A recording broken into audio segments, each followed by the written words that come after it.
So I watched one of the videos by Vigilante Intelligence on Putin, on Vladimir Putin, and about how Vladimir Putin promotes wokeism. This is not new, and it's not just Vladimir Putin, okay? It's also Xi Jinping of China. Well, maybe not Xi Jinping himself, but China, the Communist Party of China, promotes wokeism. But not for themselves. Not for themselves. Now, some of the things that Putin pointed out was how we allegedly ethnically cleansed the Native Americans, which I've pointed out as complete ridiculousness, and about slavery and Jim Crow and da-da-da-da-da. This is not new, and it's not only Putin. Now, there are two possibilities, although I highly doubt the first one.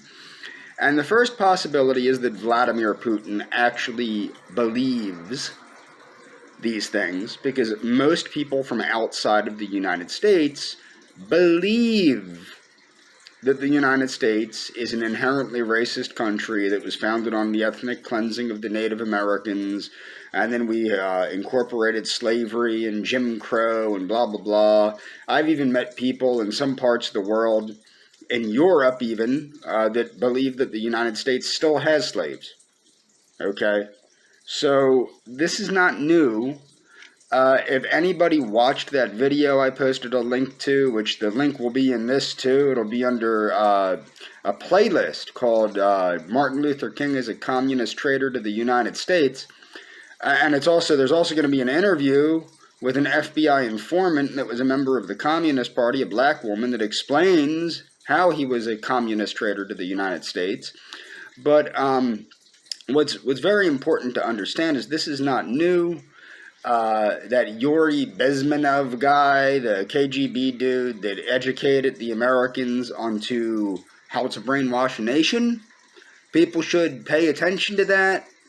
The thing is, what Vladimir Putin and the Chinese government are doing, and this is the thing, people don't understand. Why am I not mad at Vladimir Putin? Why am I not mad at Communist China?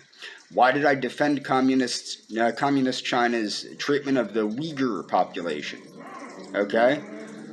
Because I, like, some individuals, maybe George W. Bush might be included in this, I believe that the whole world that promotes civilized interactions between humanity should fight radicalism. They should fight radicalism, they should fight human trafficking, they should fight extremism.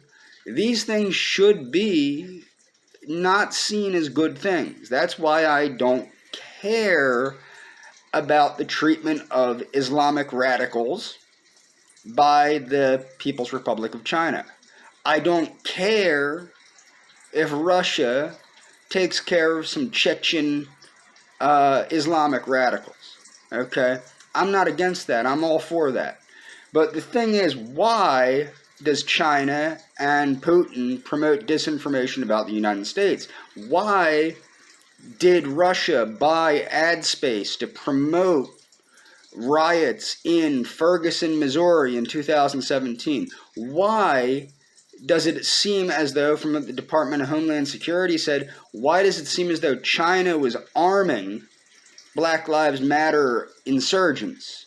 Because they want to promote civil unrest in the United States of America.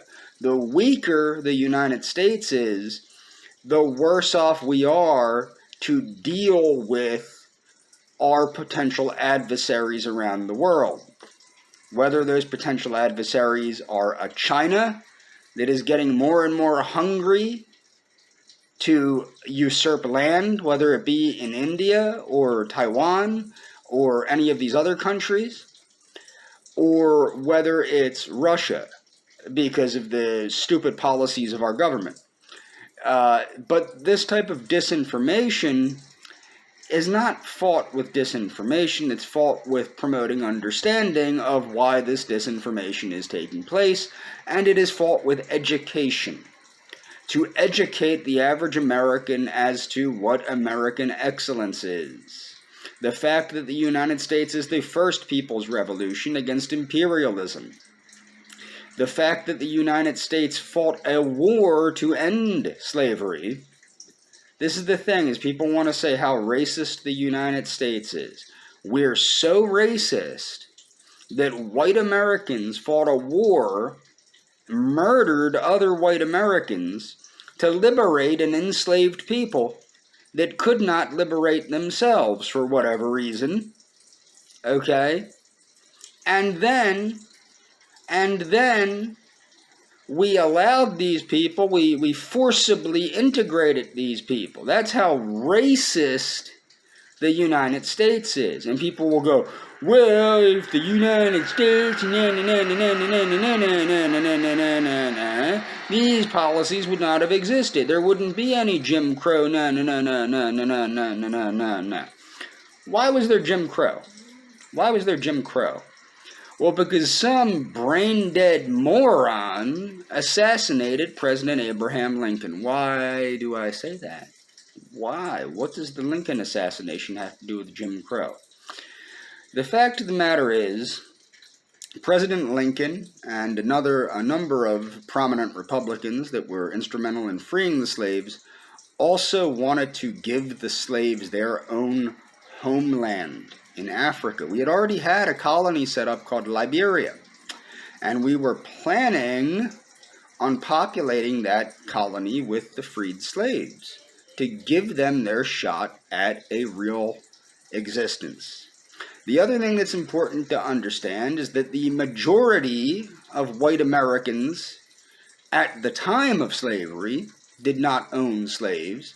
The majority of white Americans at the time of slavery were impoverished, and the majority of white Americans today had nothing to do with slavery. I mentioned this in a previous video that slavery continued longer in Latin America, which is why you have confederados in Brazil, okay, where escaped Confederates went to Venezuela, Brazil, and other South American countries. My mother's family, which were Brazilian coffee plantation owners, had slaves. My father's family in the United States did not have slaves. However, what you do not see in the disinformation is you do not see people encouraging black people to look at Hispanic people as slave owners, despite the fact that slavery was continued longer in Latin America, despite the fact that per capita more Latin Americans owned slaves, despite the fact that the Jewish people, who were the most prominent in the slave trade and had the most slaves per capita in the United States, you never hear anything about that because it doesn't fit the narrative of disinformation being pushed. Because they want to unite all black and brown people, whether those black and brown people are from the United States, or from the Congo, or from Brazil, or from Liberia, Nigeria, Tanzania. It doesn't matter to them. The idea is to push out white people. The concept of critical race theory is pushed because it weakens white people. The problem is, we were at a turning point with COVID, at least I thought, when I made a video about how COVID could push humanity forward through the embrace of automation and things like that. The problem is humanity needs to unify for the betterment of the species. Doesn't seem like that's happening because you have nationalism that gets in the way of the unity of people to fight things like radicalism. Okay?